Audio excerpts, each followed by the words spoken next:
ஓம் சாய்ராம். எனது அருமை பிள்ளையே, உன் வாழ்க்கையில் நீ ஒரு விஷயத்தை முதலில் புரிந்து கொள்ள வேண்டும். அதாவது, எது உன்னிடம் உன் இறுதி காலம் வரை நிலைத்து இருக்கும் என்று நினைக்கிறாயோ அதுதான் முதலில் உன்னை விட்டு நீங்கி செல்லும். எதுவும் யாருக்கும் இங்கே நிரந்தரமில்லையம்மா. இதுதான் நிதர்சனமான உண்மை. அதனால் மற்றவர்களை பற்றி நீ நினைக்க நினைக்க அவர்களாகவே உன்னை விட்டு தூர விலகி செல்வார்கள். காலம் இன்று உன் உறவுகளை உன்னிடம் இருந்து பிரித்து வைத்திருக்கலாம்.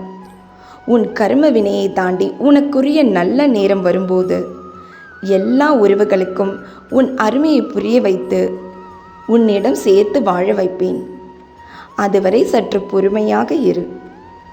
அதுவரை அவர்களை பற்றி நினைக்காதே, அவர்களை திட்டாதே, சபிக்கவும் செய்யாதே. அவர்களும் என் பிள்ளைதானே. புரிந்து செயல்படு. உன் முன்னேற்றத்தை பற்றி யோசி. அடுத்து நீ என்ன செய்ய வேண்டும் என்று யோசி. தகுதியான நேரத்திற்காக காத்து கொண்டிருக்காதே. நீ செய்யும் வேலையின் பொருட்டு எல்லாம் உனக்கு நல்ல நேரம்தான், நான் உன்னோடு இருக்கும் வரை. அதனால் கிடைத்த இந்த தனிமையான நேரத்தை உனக்கு தகுதியாக்கிக் கொள். உன் தகுதியை எப்படியெல்லாம் உயர்த்தி கொள்ளலாம் என்று யோசி. அதுதான் உனது குறிக்கோள். அதை விடுத்து எப்பொழுது பார்த்தாலும் இவர்கள் அதை சொன்னார்கள், இதை சொன்னார்கள், இதை செய்து விட்டார்கள் என்று ஒரே இரைச்சல் தான் உன் மனதில். உன் குடும்பத்தை முதலில் கவனி. சந்தோஷமாக இரு அவர்களுடன். நீ சந்தோஷமாக இருக்கத்தான் உன்னை நான் படைத்தேன். தேவையில்லாமல் உன் எதிரியை பற்றி நீ ஏன் நினைக்கிறாய்? அவர்கள் பிள்ளை உன்னை மதித்தால் என்ன, மதிக்காவிட்டால் என்ன? நீ முதலில் உன்னை மரியாதையாக நடத்து. உன்னுள் இருக்கும் திறமையை வெளிப்படுத்து. உன் திறமையை இன்னும் மேன்மேலும் வளர்த்துக்கொள். அப்போதுதான் மற்றவர்கள் உன்னை மரியாதையாக நடத்துவர். உன்னால் எல்லா சூழ்நிலைகளையும் சமாளித்து வெளிவர உன்னை நீயே தகுதியாக்கிக்கொள். பணத்தை தேடி ஓடி ஓடி ஓயாமல் ஓடி உன் உடம்பு ஆரோக்கியமாக இல்லை என்று நேரம் தவறாது உணவு எடுத்துக்கொள்வதில்லை. யாரோ ஏதோ செய்துவிட்டு போகட்டும். நான் உன் வீட்டில் வந்த பிறகும் நீ இப்படி நடந்து கொண்டால் நான் உன் வீட்டை விட்டு வெளியே போக வேண்டியதுதான்.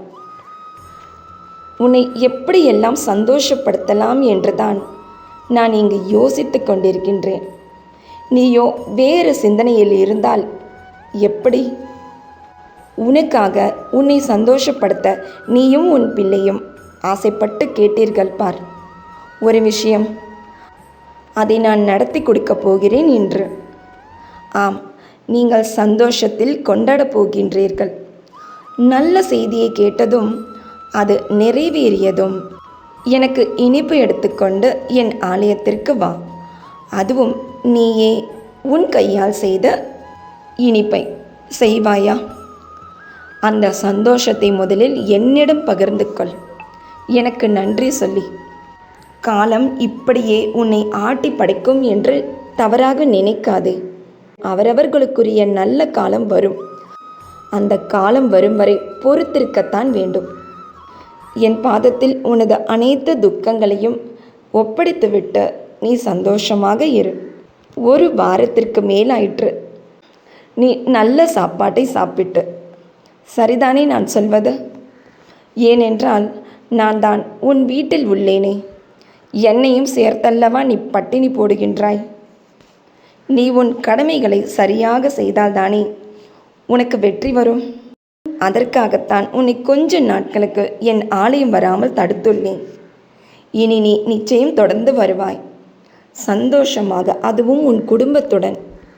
நான் கேட்டது அனைத்தும் தந்து விட்டீர்களே சாயப்பா என்று சொல்லி அழத்தான் போகின்றாய். நாளை புத்தாண்டு தினம் முதல் உனக்கான விடிவு காலம் துவங்கும். அதுவரை காத்திரு.